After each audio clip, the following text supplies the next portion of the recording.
Awesome. All right. Welcome, everyone. I think it's amazing that everyone is from all over the US and Canada and also Australia. So welcome, everybody. I'm going to drop in the chat two really good resources. This is what we're going to be talking about. These are the two papers, the actual only two peer-reviewed papers on returning to sport after rock climbing injury. One of the papers is a case study. That's what Sammi is going to go over. That she did as one of residents in the USC orthopedic residency program. And then the other paper is a concept paper that I published in Frontiers with a series of other medical providers, all of them who are orthopedic surgeons. Some of those names may be familiar. And this is the paper that served as the foundation for the case study that we'll talk about. I encourage everyone here. Sammi has. Allison, thanks for good to see you drop it in the chat. Yeah, good to see you. Everyone has access to the chat, and so feel free to drop any and all information, questions, anything you need into the chat. And Sammi's gonna present about a 20-minute PowerPoint that kind of goes through her case study. And then we're going to open up to Q&A, which is, I'm sure there's some specific questions that everyone has. I just want to start with a background on how these papers came to be. I was in Germany in the Freikengura with Volker Schofel, who's a climber, PhD, orthopedic surgeon, and prominent researcher. He's really one of the main people representing climbing medicine. And I was, speaking at a conference he had put together, and this was during the conference that they took everyone out, and we all went climbing.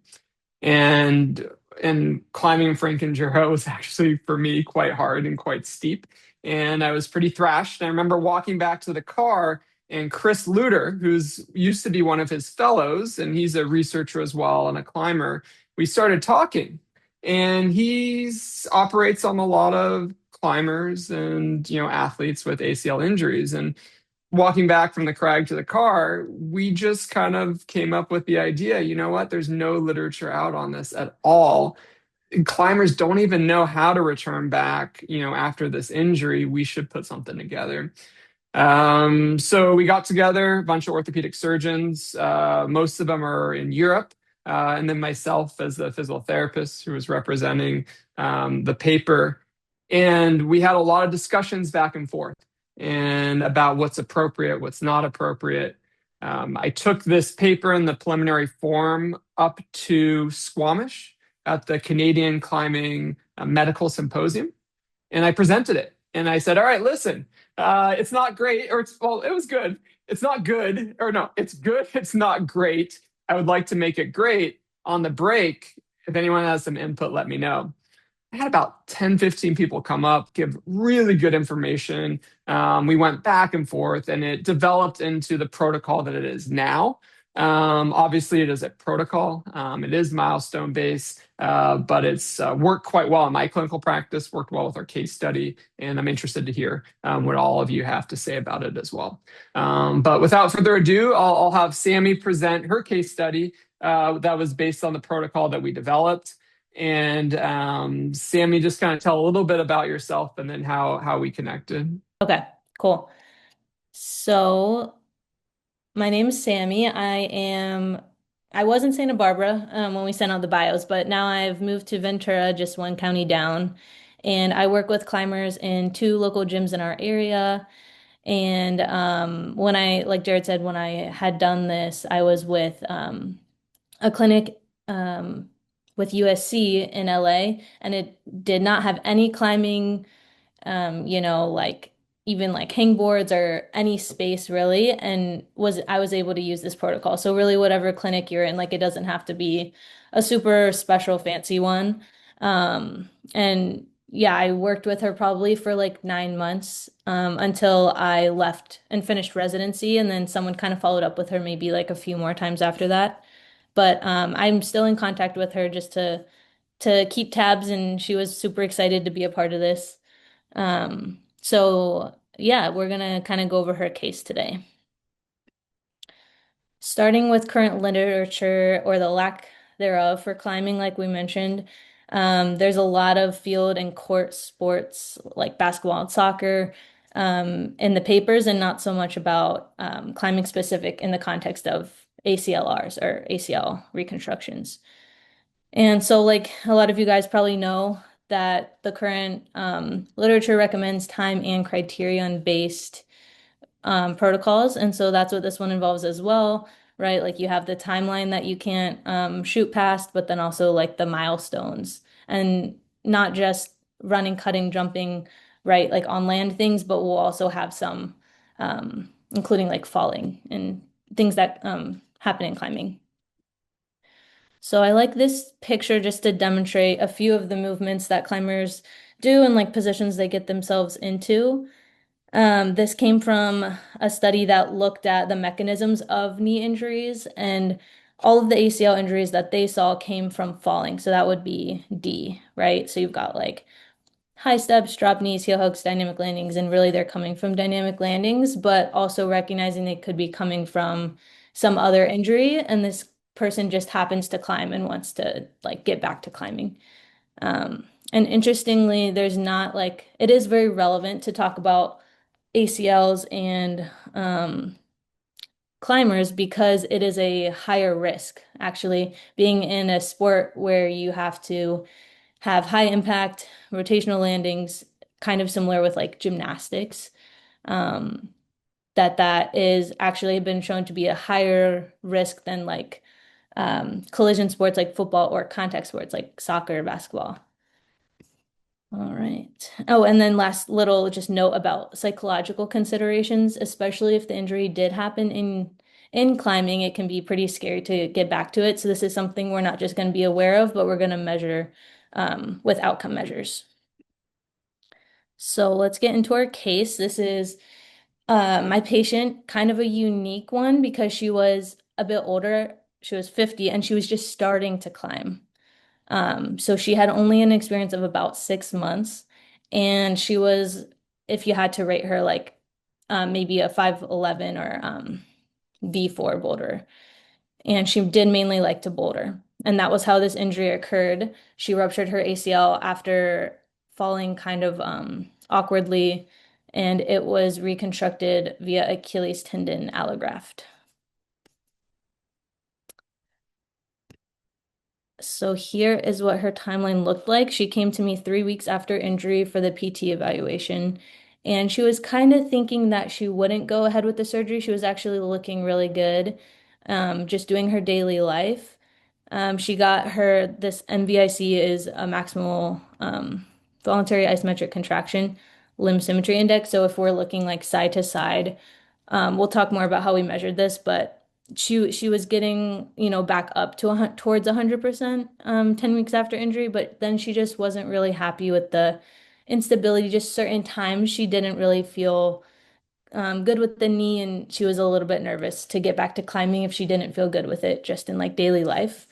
So she went ahead 16 weeks after injury with the reconstruction, had her brace for a typical 4 weeks, and then we'll get into kind of what we did to get her back to top roping, which was at 16 weeks, and bouldering at 24 weeks. And we'll kind of define like the level of top roping. This isn't like her prior level of function, but just getting back on the wall. Okay, so get into the protocol. There's going to be 6 phases. We're just going to kind of talk through one at a time and not saying every bullet, but kind of getting the main points here. So phase one, we're calling early post-op 0 to 4 weeks. This is going to look really similar to any other sport athlete. You're going to be focused on reducing pain, addressing swelling, and focusing on range of motion. So addressing that, right, you might be doing simple range of motion exercises, maybe some balancing different isometrics, things like that. Let's see. And then if your climber wanted to, they could perform some finger training, preferably seated until that incision is fully healed before you have them hanging. And then not completing the phase and moving on until they have full knee extension and then passive flexion to 90. Because she was an allograft, she was progressing pretty rapidly because she didn't have any donor sites, like no quad, no hamstring. So just making sure she was very eager to move quickly, but not just milestones, but also time-based. So making sure she's staying in each phase long enough. Phase two, we call late post-op 4 to 8 weeks. You're going to kind of keep them kind of slow, right? Continuing to improve range of motion. You might start building in a little bit of climbing movements. We'll see a few in the next slide of the type of things that we're testing here, like this high step training. Um, and it's going to be focused mainly on technique. Um, let's see, look at the picture. So you see on the top left, this is step up with upper extremity assist. And then we have adapted grant foot raise on the right. And then the bottom is an example of how we're measuring hip abduction strength. So oftentimes, so if you guys have seen a Tindec, it kind of is that little wooden box down there that attaches or connects to an app via Bluetooth on your phone and can measure max isometric contraction. So she's just pulling up. It's attached to around the table with a mobilization belt and some like climbing carabiners, and then two like an ankle strap on her leg. And we also did this. So this was hip abduction. We also did this for quads, sitting with the strap going like through a box under her, and then as well as hamstrings sitting with the strap going in front of her. So that's part of the 8 week testing. And then if she passes all of that, she moves into phase three, which she did successfully.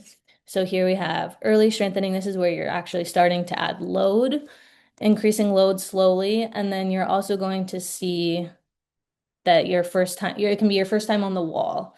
So at least 12 weeks for her. We talked about it at 12 weeks, just like life happened. She was kind of busy. She didn't end up getting back into the gym until 16 weeks.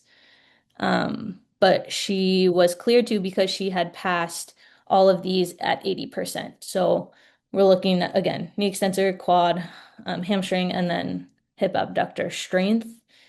And this is all limb symmetry, as well as with like single leg squat repetitions and Y balance.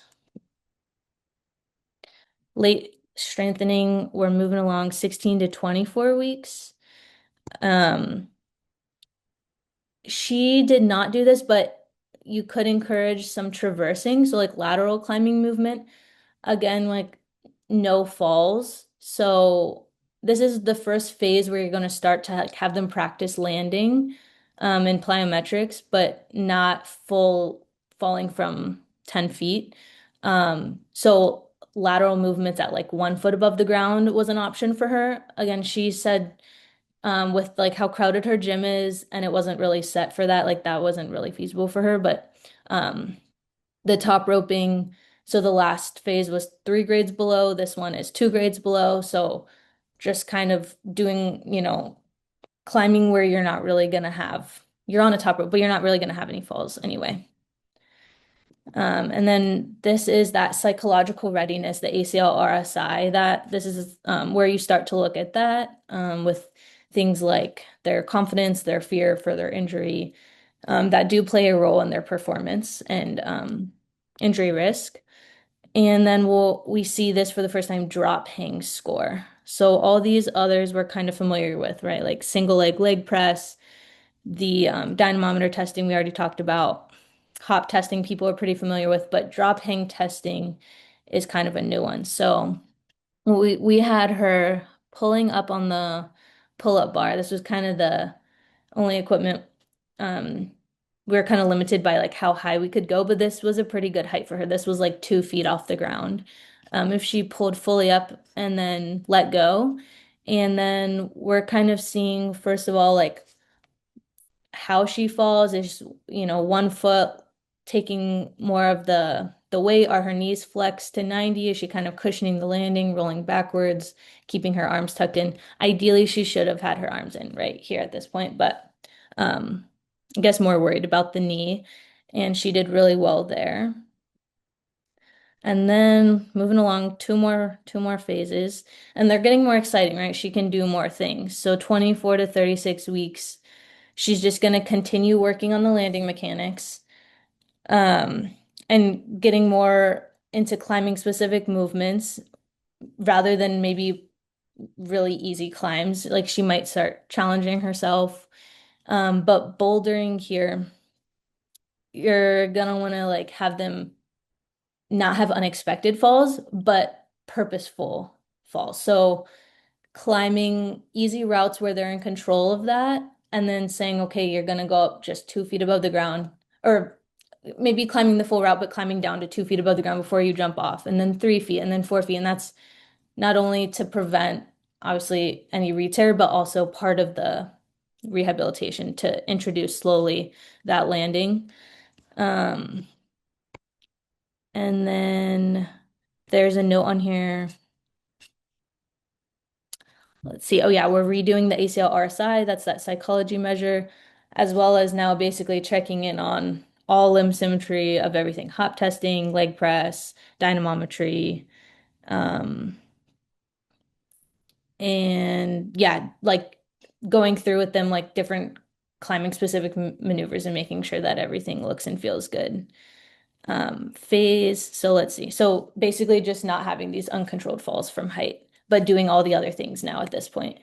And then phase six just adds back in those uncontrolled falls. So now you are projecting, this is 36 weeks and onwards, advanced strength training. And then here's that comment about that they're continued, at this, maybe it's like a year mark.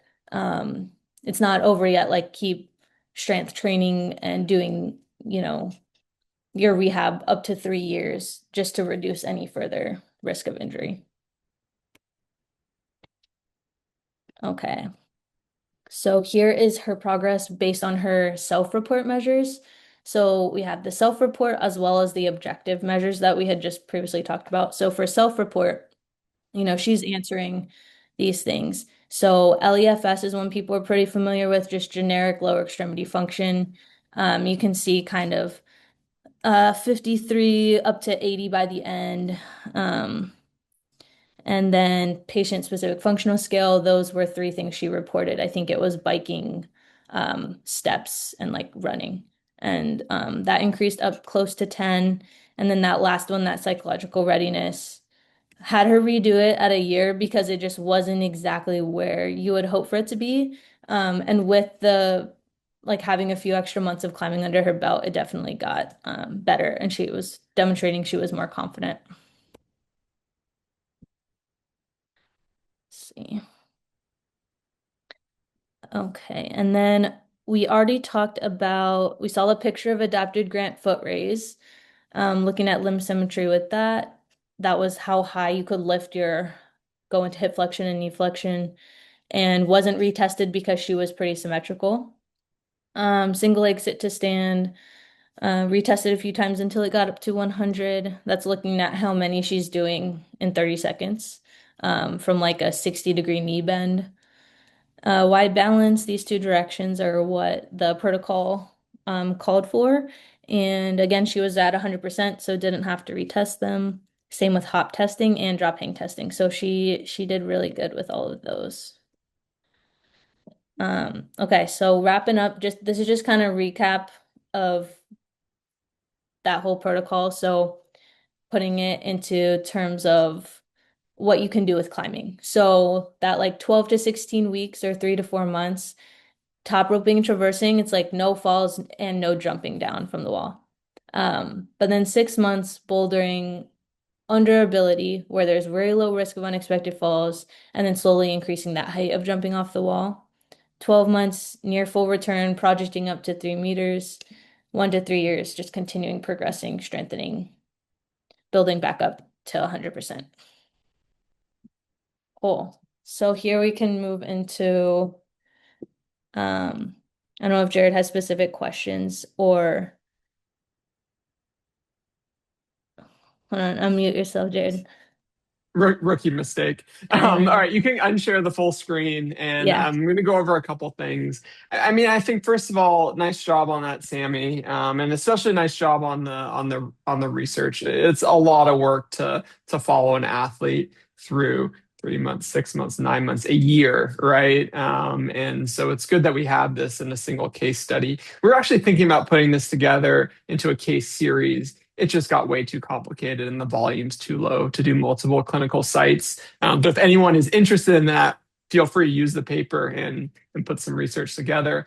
Um, we're going to go over a Q&A, and I think it's a good time if people do have questions. But I do want to share a couple pearls or a couple things. And as I'm going, feel free, as you have questions, you can drop them into the chat. We're not going over the protocol in heavy detail. Sammy highlighted some key things. We're giving you the protocol that we use, and you can look through that on your own time. I think when you're dealing with serious climbers, really this early phase and phase one and phase two is really when like shoulder girdle strength and working on the fingers, I think is really underestimated. And climbers get pretty bummed out that they can't get on the wall. And it's normally in these times that I tell them like it's time to get your fingers strong, in a really useful way.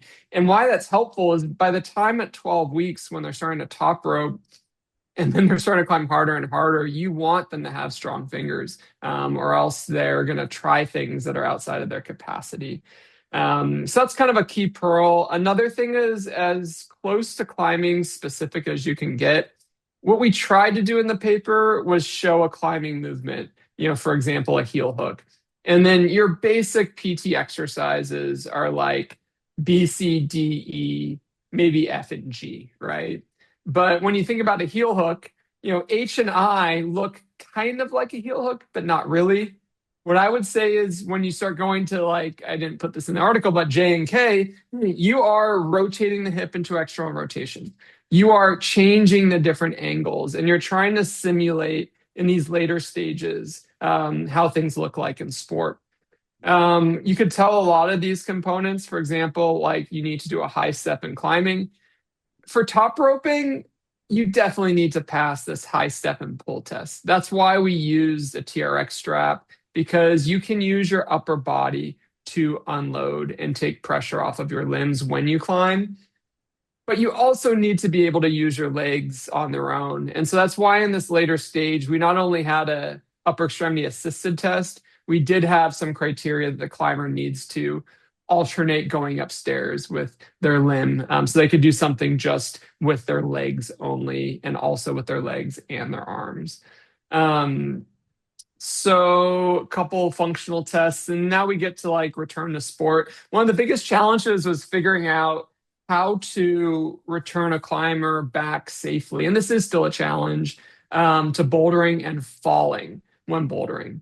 And I think a key thing is education. And that's why, I mean, I think I lost money on this article because I hired an illustrator I definitely lost money. It cost me more money than it took to get the word out. But I hired an illustrator to just make sure that maybe novice climbers really know how to fall and know how to fall backwards and how to fall sideways. And then this drop hang test is really the climber's ability in the clinic to demonstrate that they can land, fall, and roll. And this test can eventually actually become training. And you can have the climber in a semi pull-up position and just log the reps of landing, falling, and rolling in a very controlled environment. And I think this is an often misstep, especially with boulderers. And so there's a criteria we developed. It's not amazing, but it's good enough, I think, to say, okay, you now know how to land and fall at a specific height. Well, maybe we practice that and get you better, and then you can do that when you're climbing. So that's a little bit of background with that.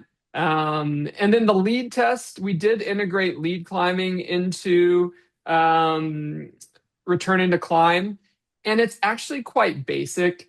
We had a more complicated lead climbing, return to climb, and then we really just simplified it. Think of this as really you finish the ACL RSI, which is your psychological prep. And after they pass the psychological prep, this is essentially a lead fall test that you would do in the gym to get recertified to lead climb, is essentially what you're doing. You want to make sure that their hip flexion angle, like they can flex their hips. You want to make sure they can flex through their knees. You want to make sure they're safe. They want to make sure the rope is between them and the wall. And then the exhale, we just added that in. Honestly, I think it was to get a 20-point scale. And I just needed some psychological and physiological parameter that allowed them to like feel at ease or relaxed. But honestly, I think I just added that because, okay, I needed to make these points similar. Full disclosure on that. So that's the protocol we put together. Obviously, it was a ton of work. It's not perfect, but it's pretty good. And you can use it and then use your own clinical judgment and progress the climber quicker or slower. So let's open up Q&A. Sammi and I will answer as many questions as we can. And if some of you have experience, working with climbers with ACL injuries, you can voice your thoughts and opinions as well.